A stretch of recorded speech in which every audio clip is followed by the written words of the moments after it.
আচ্ছা, ফিজিওথেরাপিস্ট বলতে আপনি কি বোঝেন বলুন তো? মালিশওয়ালা। আমিও তাই মনে করতাম। অন্তত 2006 পর্যন্ত আমিও মনে করতাম ফিজিওথেরাপিস্ট মানে হচ্ছে মালিশওয়ালা। কিন্তু 2006-এর জুন মাসের একটা সন্ধেবেলায় আমার ধারণাটা বদলে গেল। আমার সঙ্গে হঠাৎ করেই আলাপ হলো ডক্টর হিরণময় শীলের। আর তারপরে 2013-তে, এই যে 7 বছর ধরে, ডক্টর হিরণময় শীল কখন যেন হিরণময়দা হয়ে উঠেছে। আর হিরণময়দার কাছেই আমি শিখেছি ফিজিওথেরাপি মানে কিন্তু, বা ফিজিওথেরাপিস্ট মানে কিন্তু মালিশওয়ালা নয়।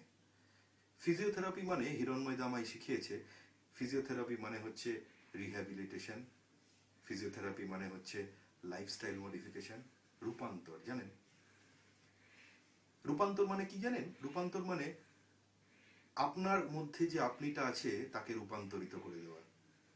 হয়তোবা যে আপনিটা ছিলেন, যে আপনি হতে চান, সেই আপনিতে রূপান্তর, অথবা আপনার মধ্যে যে আপনিটা লুকিয়ে ছিল, যেটাকে আপনি কখনো চেনেননি, সেই আপনিটাকে জাগিয়ে দেওয়া, এই রূপান্তর।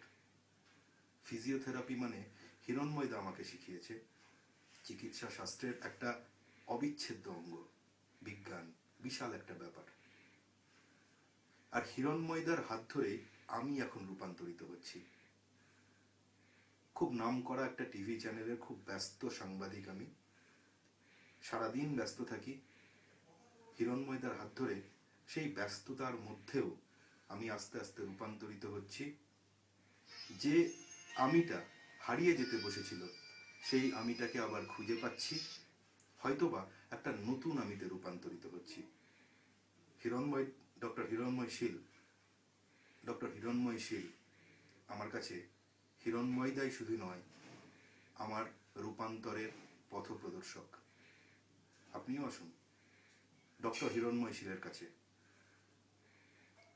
কোন পথে চলবেন, কিভাবে রূপান্তরিত হবেন, সেই পথ নির্দেশ, সেই দিক নির্দেশ যদি নিতে চান, তাহলে হিরণময় শীলের কাছে আপনাকে আসতেই হবে।